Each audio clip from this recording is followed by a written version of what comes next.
Hey guys, welcome back to my YouTube channel.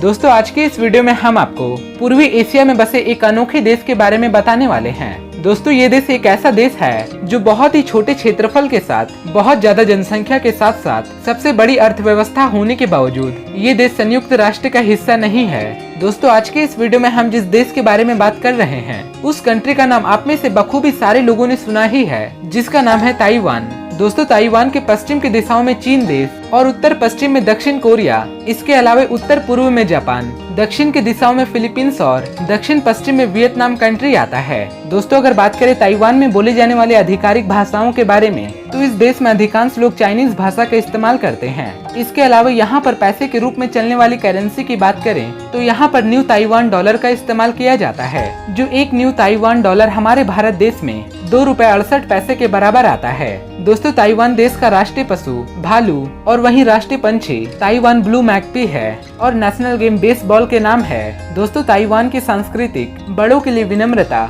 आदर सम्मान और अपने मेहमान नवाजी के लिए पूरे दुनिया भर में जाना जाता है। दोस्तों, इस देश में रहने वाले निवासी चावल, सब्जियां, फल फूल और चाय की खेती करते हैं। इसके अलावा मुर्गी और सुअर जैसे जानवरों का पालन पोषण करते हैं। दोस्तों, ताइवान का ये बात आपको जानकर बहुत ही हैरानी होगी कि इस देश में रहने वाले लोगों को 4 नंबर बहुत ही अशुभ संख्या लगता है और कई बार तो यहाँ के होटलों में 4 नंबर के कमरे, चौथा फ्लोर, लिफ्ट में चौथे नंबर जैसी कोई चीज होती ही नहीं है। दोस्तों, ताइवान में रहने वाले लोगों को ई स्पीड रेल, मेट्रो और बसों के अलावा स्कूटर को भी एक परिवहन के रूप में एक लोकप्रिय साधन माना जाता है। ताइवान देश में लोगों की साक्षरता दर 98.5% की है। दोस्तों, यहाँ के निवासी अपने बच्चों को कम उम्र में मैथ और साइंस जैसे सब्जेक्ट में रुचि रखने के लिए कहा जाता है, इसीलिए तो ताइवान के स्टूडेंट साइंस और मैथ में काफी ज्यादा आगे रहते हैं। दोस्तों, ताइवान में रहने वाले निवासी अपने कामों के प्रति काफी ज्यादा गंभीर माने जाते हैं और हर सप्ताह में कम से कम 70 घंटे अपनी नौकरी या फिर बिजनेस में समय देते हैं।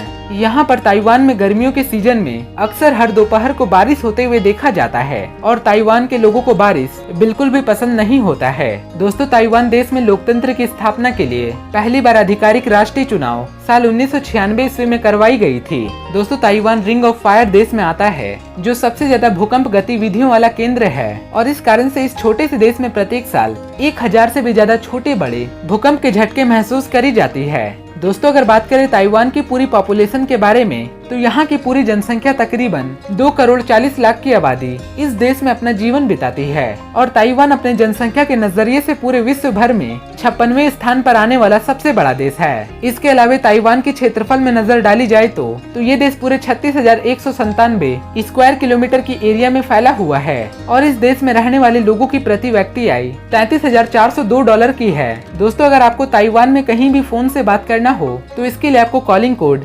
+886 डायल करना होगा और यहाँ पर गाड़ी चलाने की दिशा राइट हैंड साइड की है। दोस्तों, अगर बात करें ताइवान की कैपिटल के बारे में तो इस देश की राजधानी टाइपी सिटी है, लेकिन ये ताइवान का सबसे बड़ा शहर नहीं है। इसके लिए फिर आपको काओसिहुंग सिटी जाना होगा। दोस्तों, इस देश में देह व्यापार जैसे काम विशेष क्षेत्रों को छोड़कर एक गैर कानूनी काम माना जाता है। दोस्तों, ताइवान में सबसे बड़ा फेस्टिवल चाइना न्यू ईयर है, जो न्यू लुनार मंथ के पहले दिन से ही पूरे 15 दिनों तक सेलिब्रेट किया जाता है। इसके अलावा यहाँ पर मस्कारा फेस्टिवल भी पूरे दुनिया भर में काफी फेमस है। दोस्तों, ताइवान पहले के समय में चीन का एक हिस्सा हुआ करता था, लेकिन जब जापान ने चीन पर हमला किया तब कई सारे देशों का निर्माण हुआ, जैसे कि कोरिया, नए द्वीप और ताइवान। साल 1945 ईस्वी से लेकर आज के समय तक रिपब्लिक ऑफ चाइना के नियमों के अनुसार ताइवान देश एक स्वतंत्र देश है। ये देश अपना स्वतंत्रता दिवस 10 अक्टूबर को सेलिब्रेट करता है। दोस्तों, ताइवान के अधिकांश लड़कियों का मानना ये है कि धूप के किरणों से उनके चेहरों का चमक चला जाता है और इस कारण से यहाँ की लड़कियां और महिलाएं धूप में निकलना पसंद नहीं करती है।